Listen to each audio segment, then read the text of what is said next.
United okutunula mu bamidi bonna abali mu Premier League n'eronda Telemans ebadde move ya amanyi nnyo era sporting director wa bandi muwadde ne ku bonus kweyo move omusambi gw'abasongeddeko ye musambi aludde mu league United Telemans omujjukire ku Leicester City azza ku Aston Villa akubye ne Arsenal yamwagalako mu myaka ng'ebiri esatu egiyise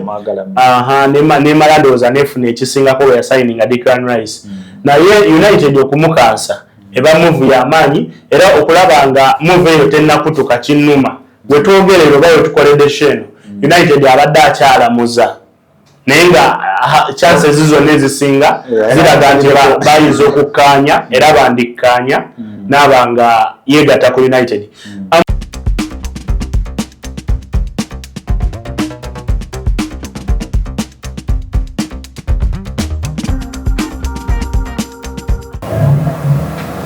Magic yo mubofu bwe bumu katandika okukyusakyusa abasambi nako katandisa okujjamu ebbugumu tutandisa okulaba ku transfers ez'enjawulo abasambi ab'enjawulo batandisa okusala eddiiro ne speculations okubeera nga zitandisa okukola ki okulinnya wano nga tusembera okufundikira World Cup. Olunaku olwaleero amawulire gabadde nnyo waggulu n'okulaga nti Man U ebadde ne interest mu musambi United Telemans era nga almost bali ku final stages ez'okutula deal eyo. So my question is United Telemans Man U ebadde emwetaaga era ye bw'abazze ku Manchester asuubira kubagasa atya nga Manchester n'omusambi with his experience eya league ye osuubira kubagasa atya agenda kubagasa atya? United okutunula mu bamidi bonna abali mu Premier League n'eronda Telemans ebadde move ya amanyi nnyo era sporting director wa bandi muwadde ne ku bonus kweyo move omusambi gw'abasongeddeko ye musambi aludde mu league United Telemans omujjukire ku Leicester City azza ku Aston Villa akubye ne Arsenal yamwagalako mu myaka ng'ebiri esatu egiyise ne Maradona nefuna ekisingako we yasigninga Declan Rice naye United okumukansa eba move ya amanyi era okulaba nga move eyo tennakutuka kinnuma bwe twogerero bayo tukoledde sheno United abadde akyalamuza naye nga chances zonna ezisinga ziraga nti bayiza okukkaanya era bandikkaanya n'aba nga yeegatta ku United. Mu bamidi bonna nze neewuunya Chelsea oba bakwata bukwasi bannaabwe bujega Chelsea ezze eguza top katugambe top 5 ezze baguza abazanyi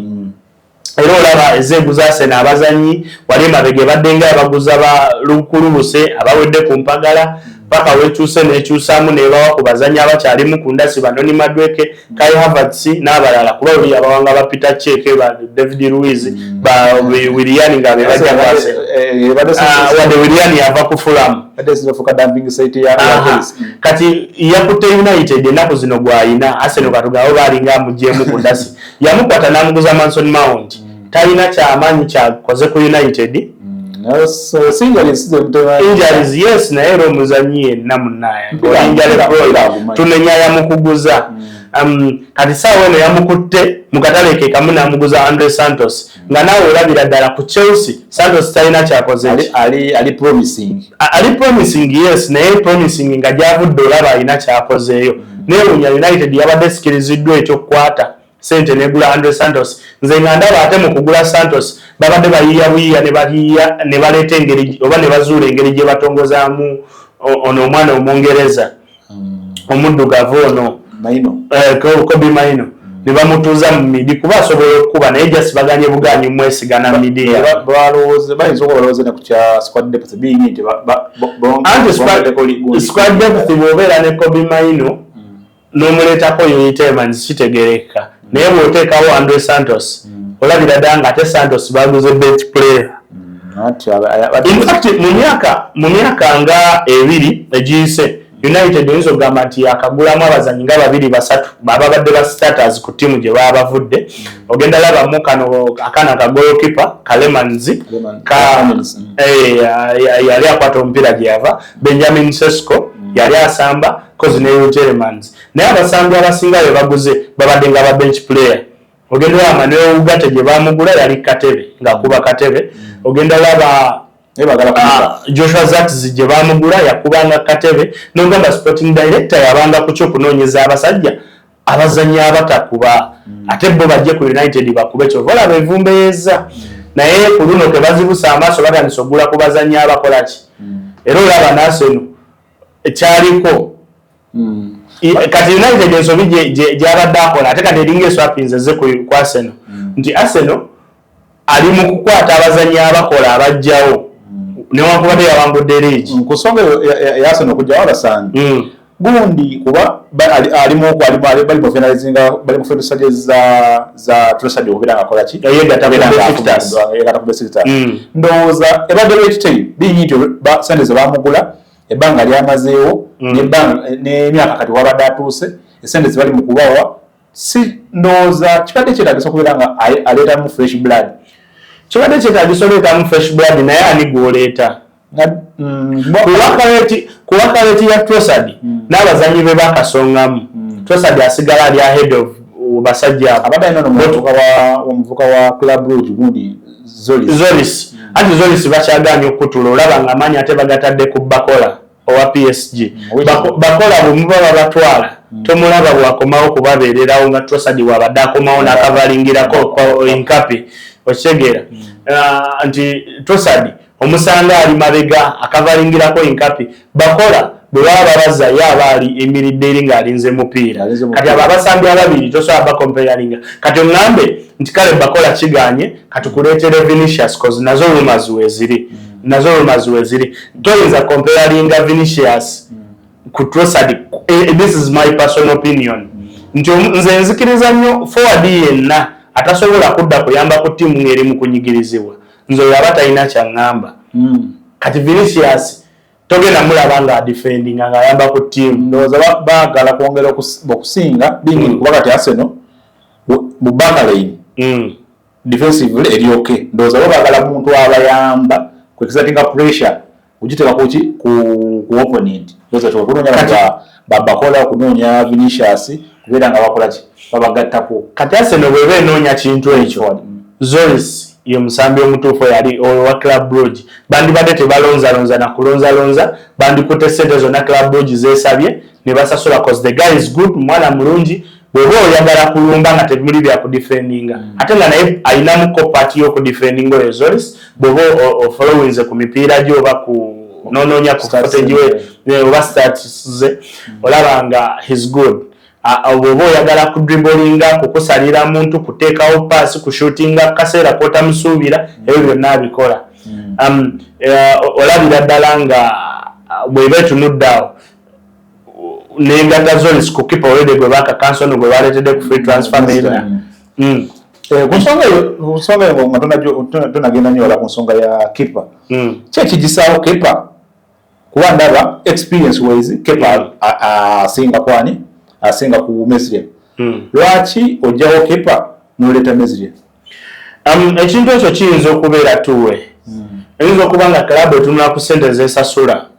bench player nga Kepa Arrizabalaga nga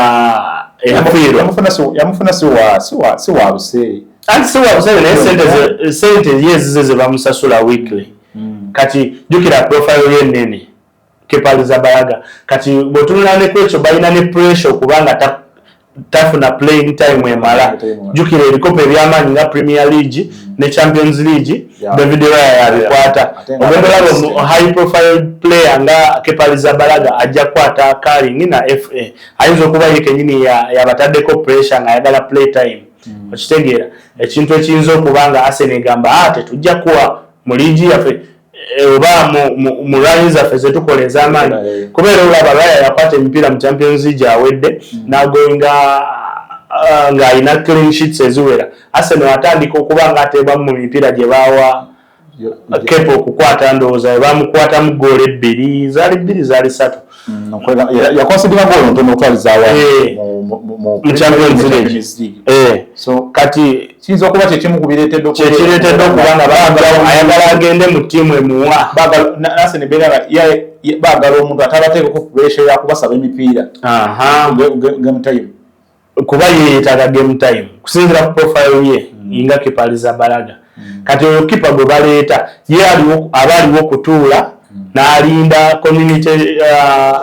Carabao Cup n'alinda ne FA Champions League waga nti twaliseyo timu tugenda gituuza jangu naawe okole ki. Kati ekyo ye kipa oba ne muzanyi gwe bakola ki gwe beetaaga. Tubeebaza okubeera nga mubadde mutukuumiddeko amaaso amatu n'ebyo byonna byekola ki obudde okubeera nga mubutuwa tetukiteeka for granted. Tubeebaza olw'ensonga eyo era tusiimira ddala tuli basiimu ku lw'ekintu ekyo ne tubasaba mu bwewubeefu obw'amaanyi mwongere okubeera nga mutukola ki mutugoberera ku ebyo tukola subscribing musharinge mulikinge mukomentinge kuba kituyamba okubeera nga tugenda mu maaso. Ndowooza olunaku lwa leero katuddeyo tubasakire nga bulijjo tujja tusinkana olundi mbadde omuweereza wo Yaruhanga Sadat ne analyst waffe Ivan Magic. Tubeebaza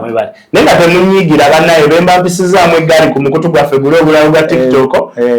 nsooka babuulira omuzaala nayingidde akabokisi ke nemwawaayi byoyogera sooka otereezeemu yanvumye yanzizeemu kati sijaga nti yanvumye ne yanzizeemu mu ngeri etali nnungi nange ne muyigiriza mufune engeri gye musinkana munywe mukacaayi musobole okubeera mukola ki ate bakkiriza